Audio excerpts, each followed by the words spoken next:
Shalom sahabat ibadah, apa kabar hari ini? Kiranya kita terus merasakan sukacita yang datang dari Tuhan. Di hari ke-127 kebersamaan kita dalam gerakan baca, dengar Alkitab atau ibadah. Bacaan hari ini diambil dari 1 Raja-Raja pasal 19 dan 20. Kemarin melalui pertarungan Elia dengan 850 Nabi Baal dan Asyera di Gunung Karmel. Kita melihat bagaimana Tuhan menjawab doa Elia dan menurunkan api di atas Mezbah. Kita juga melihat Tuhan yang hidup, yang mendatangkan hujan setelah kekeringan. Kita pun melihat bagaimana Tuhan memberi Elia kekuatan yang besar untuk membunuh Nabi Baal dengan pedang. Namun jika kita mengikuti pasal 19, sosok Elia yang kita lihat kemarin seolah menghilang. Elia mengalami depresi rohani yang parah. Ia duduk di bawah pohon arar dan menginginkan kematian. Setelah Elia menunjukkan mujizat Tuhan yang menakjubkan, ia mengira Raja Ahab dan seluruh rakyatnya akan kembali kepada Tuhan. Namun hatinya hancur melihat kenyataan bahwa tidak ada yang berubah. Terlebih lagi, Isabel menyatakan bahwa dia akan membunuh Elia. Elia tiba-tiba menjadi buronan dan merasa nyawanya dalam bahaya. Elia sampai pada titik di mana dia ingin mati. Tuhan lalu memberi Elia air dan roti, menidurkannya dan memulihkannya. Pada akhirnya Elia memperoleh kekuatan dan tiba di Gunung Horeb. Dan Tuhan memanggil Elia ke hadapannya. Tetapi yang terlihat hanya angin besar, gempa bumi, api, dan angin sepoi-sepoi. Tidak terlihat Tuhan di sana. Setelah semuanya selesai, suara Tuhan yang lirih terdengar. Apakah kerjamu di sini, Elia? Tuhan sudah tahu mengapa Elia ada di sana. Namun Tuhan mau mendengarkan Elia bicara. Kemudian Elia mengurapi Hazael menjadi raja Aram dan mengurapi Yehu menjadi raja Israel. Elia juga mengurapi Elisa menjadi penerusnya serta memberinya misi untuk mempersiapkan pelayanan berikutnya. Gereja mengalami tantangan besar melalui pandemi COVID-19 yang dimulai pada tahun 2020. Melaksanakan ibadah menjadi lebih sulit dari sebelumnya. Namun dapat terlihat bahwa nilai iman yang sejati sebenarnya terungkap pada saat krisis. Ada umat Tuhan yang merenung dan mendekatkan diri pada Tuhan di masa-masa sulit. Ada juga orang yang menggunakan situasi tersebut sebagai alasan untuk menjadi semakin malas. Di tengah pandemi yang seolah tak ada habisnya saat itu, semakin banyak orang yang mengalami gangguan mental. Sayangnya, orang-orang percaya pun tampaknya tidak terkecuali. Dalam situasi demikian, kita dapat merefleksi pada kisah Elia yang berada dalam kondisi stagnasi rohani. Saat itu ia dikunjungi dan dijenguk oleh Tuhan yang mendengarkan kisahnya, lalu memberinya penghiburan, kekuatan, dan misi. Saya berharap saudara semua akan menerima berkat seperti ini. Dalam 1 Raja-Raja 20, Ahab harus menghadapi pertempuran yang sulit dengan Ben-Hadad, Raja Aram. Secara mengejutkan, Tuhan memberikan kesempatan kepada Ahab dan pemimpin Israel menuju kemenangan. Namun, ketika Ahab menang, dia tidak lagi mencari Tuhan dan justru mengirim Ben-Hadad hidup sendirian. Dia kembali menempuh jalan dosa. Sekarang, mari kita membaca sembari mendengarkan pembacaan kitab 1 Raja-Raja 19 dan 20 bersama-sama dalam ibadah.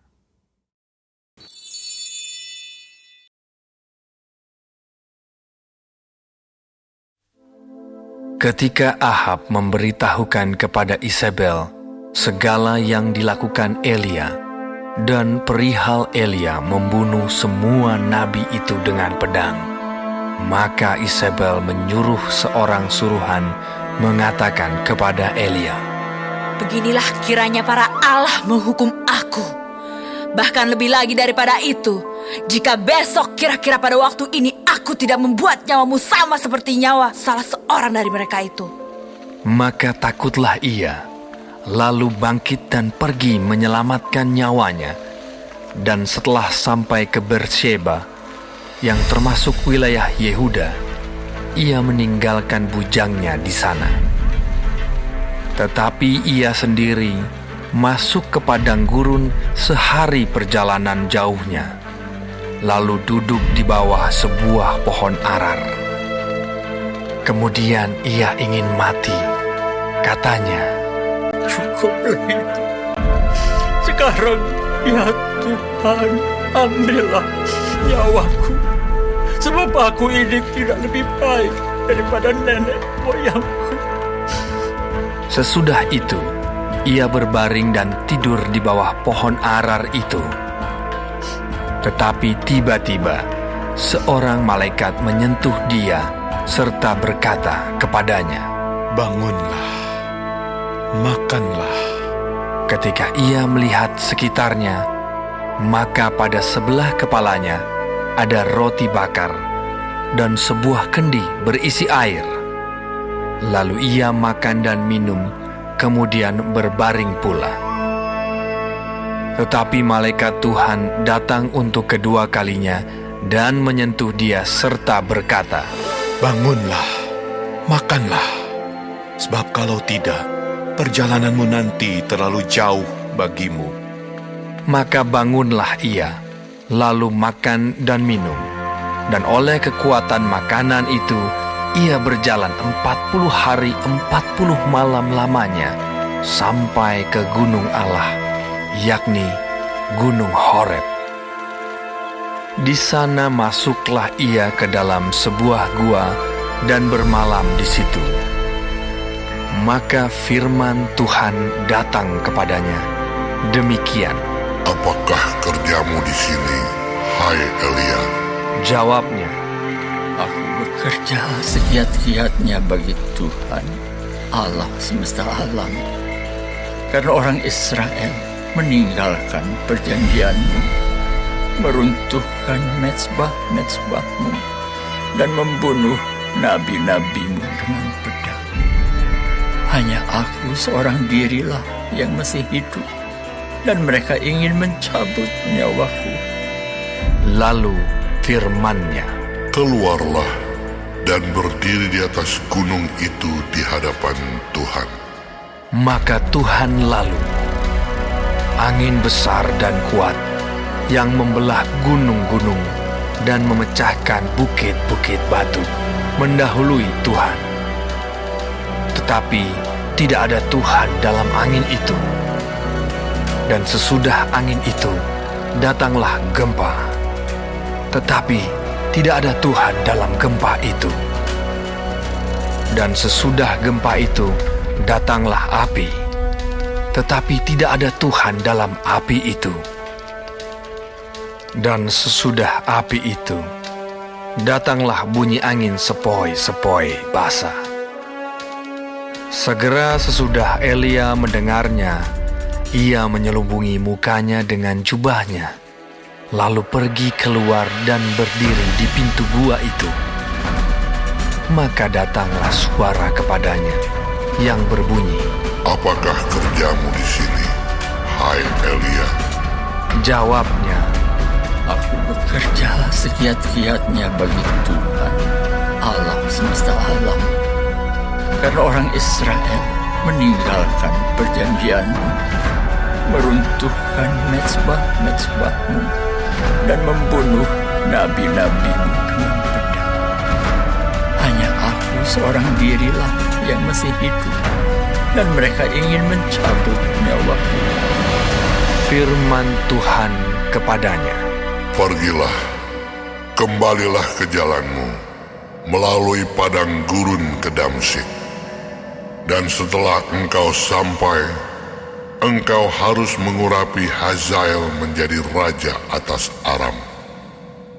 Juga Yehu, cucu Nimsi, haruslah kau urapi menjadi raja atas Israel. Dan Elisa bin Safat dari Abel Mehola harus kau urapi menjadi nabi menggantikan engkau.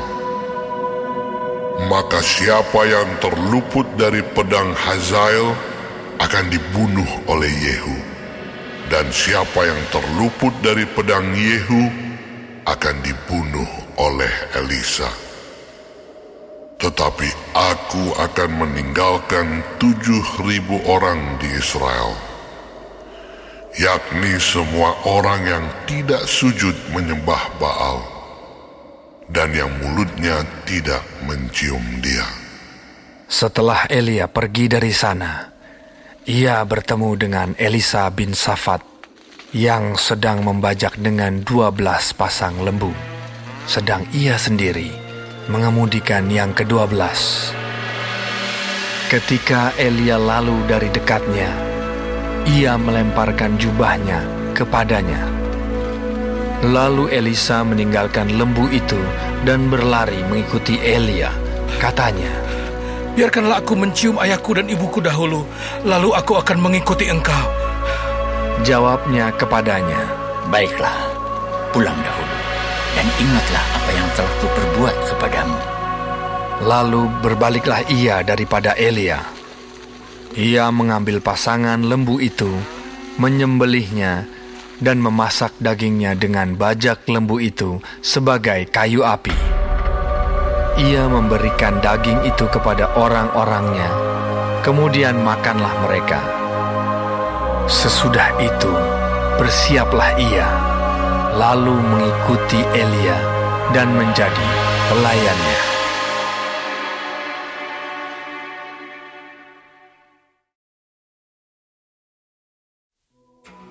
Ben-Hadad Raja Aram mengumpulkan seluruh tentaranya. 32 orang raja bersama-sama dia, beserta kuda dan kereta. Lalu ia maju, ia mengepung Samaria dan memeranginya. Kemudian ia mengirim utusan ke kota itu kepada Ahab, Raja Israel, dengan pesan, "Beginilah pesan Ben-Hadad. Emasmu dan perakmu adalah milikku, dan juga istri-istri dan anak-anakmu yang cantik-cantik adalah milikku." Raja Israel menjawab, katanya, "Seperti bicaramu itulah ya tuanku raja. Aku ini, dengan segala yang ada padaku, adalah milikmu." Sesudah itu, utusan-utusan itu kembali dan berkata, "Beginilah pesan Ben-Hadad. Memang aku telah menyuruh orang kepadamu mengatakan, emas dan perakmu, istri-istri dan anak-anakmu harus kau serahkan kepadaku. Tetapi besok kira-kira pada waktu ini, aku akan menyuruh pegawai-pegawaiku kepadamu, dan mereka akan menggeledah rumahmu dan rumah pegawai-pegawaimu. Maka segala yang mereka lihat dan ingini, akan mereka ambil dan mereka bawa." Lalu Raja Israel memanggil semua tua-tua negeri itu dan berkata, "Camkanlah! Orang ini mengikhtiarkan kecelakaan kita, sebab ia telah menyuruh orang kepadaku, meminta istri-istriku, anak-anakku, emas dan perakku, dan aku tidak menolak memberikannya kepadanya."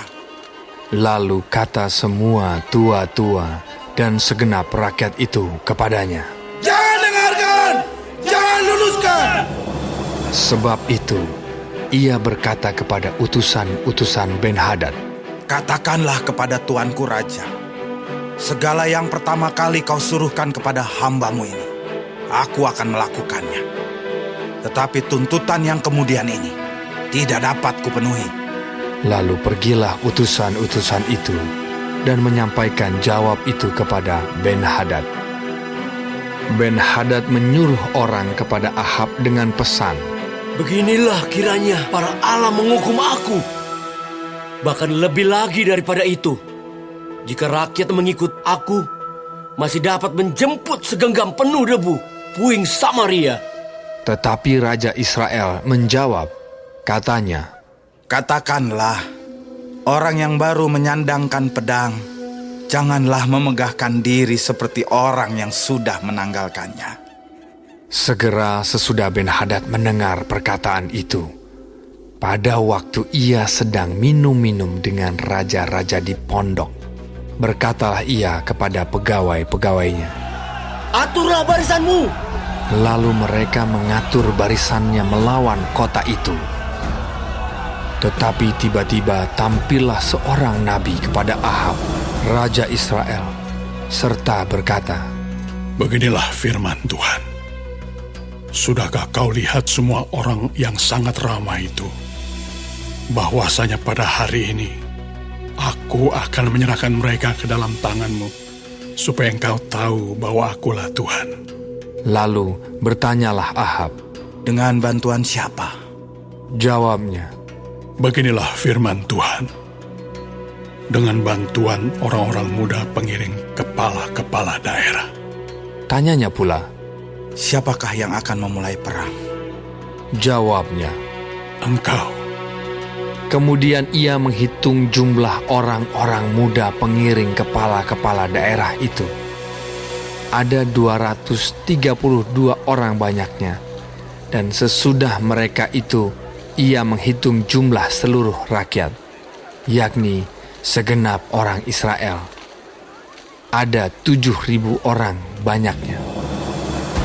Lalu mereka maju menyerang pada waktu tengah hari, sementara Ben-Hadad minum-minum sampai mabuk di pondoknya, bersama dengan ke-32 raja yang membantunya. Ketika orang-orang muda pengiring kepala-kepala daerah itu maju menyerang lebih dahulu, maka Ben-Hadad menyuruh orang menyelidikinya, dan mereka memberitahukan kepadanya demikian. Ada orang-orang maju menyerang dari Samaria. Lalu katanya, Entah mereka datang dengan maksud damai, entah dengan maksud perang. Tangkaplah mereka hidup-hidup. sementara itu, keluarlah mereka itu dari dalam kota, yakni orang-orang muda, pengiring kepala-kepala daerah, dan juga tentara yang mengikuti mereka. Lalu mereka masing-masing membunuh lawan yang dihadapinya, sehingga orang Aram itu melarikan diri dan dikejar oleh orang Israel. Tetapi Ben-Hadad, Raja Aram, dapat meluputkan diri dengan naik kuda beserta sejumlah orang berkuda. Juga Raja Israel maju, lalu memusnahkan kuda dan kereta itu, dan mendatangkan kekalahan yang besar kepada orang Aram. Lalu tampillah nabi itu kepada Raja Israel dan berkata kepadanya, Baiklah, kuatkanlah hatimu. Pertimbangkan dan pikirkanlah apa yang harus kau perbuat. Sebab pada pergantian tahun, Raja Aram akan maju menyerang kau.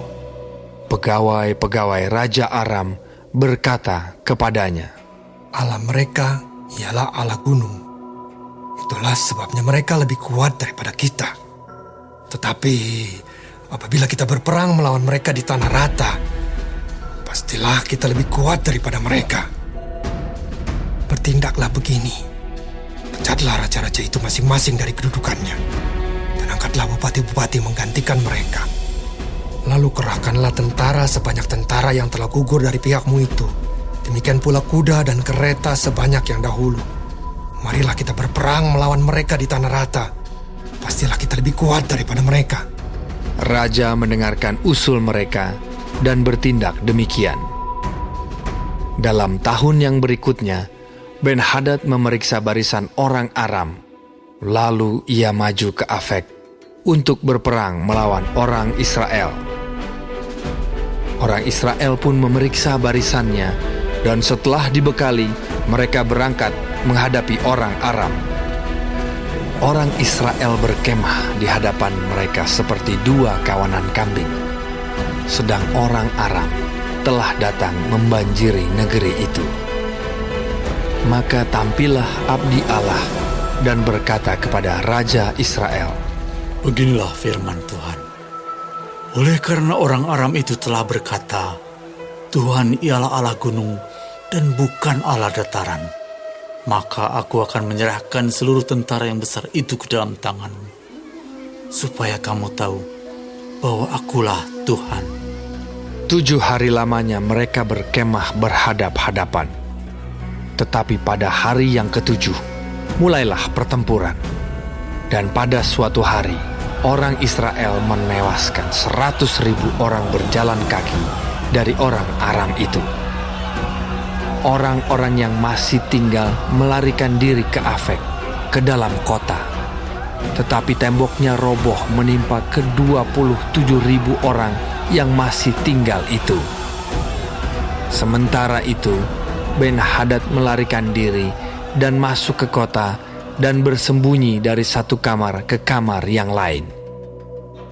Lalu berkatalah pegawai-pegawainya kepadanya, "Ketahuilah, kami telah mendengar bahwa raja-raja kaum Israel itu adalah raja-raja pemurah. Marilah kita menaruh kain kabung pada pinggang kita dan tali pada kepala kita, dan dengan demikian keluar menghadap Raja Israel. Barangkali ia akan menyelamatkan nyawamu." Lalu mereka melilitkan kain kabung pada pinggang mereka dan tali pada kepala mereka. Kemudian mereka pergi menghadap Raja Israel sambil berkata, "Hambamu Ben-Hadad berkata, kiranya tuanku membiarkan aku hidup." Jawabnya, "Masih hidupkah dia? Dia saudaraku." Orang-orang itu menganggap hal itu sebagai tanda yang baik. Maka segeralah mereka berpegang pada perkataannya itu, lalu berkata, "Memang saudaramu Ben-Hadad." Sesudah itu, berkatalah Ahab, "Pergilah, ambil dia." Jadi keluarlah Ben-Hadad mendapatkan dia, lalu diajak naik ke atas kereta. Kata Ben-Hadad kepadanya, "Kota-kota yang telah diambil bapakku dari pihak bapamu akan kukembalikan. Engkau boleh juga membuat pasar bagimu di Damsik, seperti yang dibuat bapakku di Samaria." "Dan aku sendiri," kata Ahab, "akan membiarkan engkau pergi dengan perjanjian." Lalu ia mengadakan perjanjian dengan dia dan membiarkannya pergi. Seorang dari rombongan Nabi berkata kepada temannya atas perintah Tuhan, "Pukullah aku." Tetapi orang itu menolak memukulnya. Lalu ia berkata kepadanya, "Oleh sebab engkau tidak mendengarkan suara Tuhan, ketahuilah, apabila engkau pergi daripadaku, seekor singa akan menerkam engkau." Dan ketika orang itu pergi daripadanya, maka seekor singa bertemu dengan dia lalu menerkam dia. Kemudian nabi itu bertemu dengan orang lain, lalu ia berkata, "Pukullah aku." Orang itu memukul dan melukai dia. Sesudah itu, nabi itu pergi dan berdiri menantikan raja di jalan, sambil menyamar dengan membubuh kain pembalut pada matanya.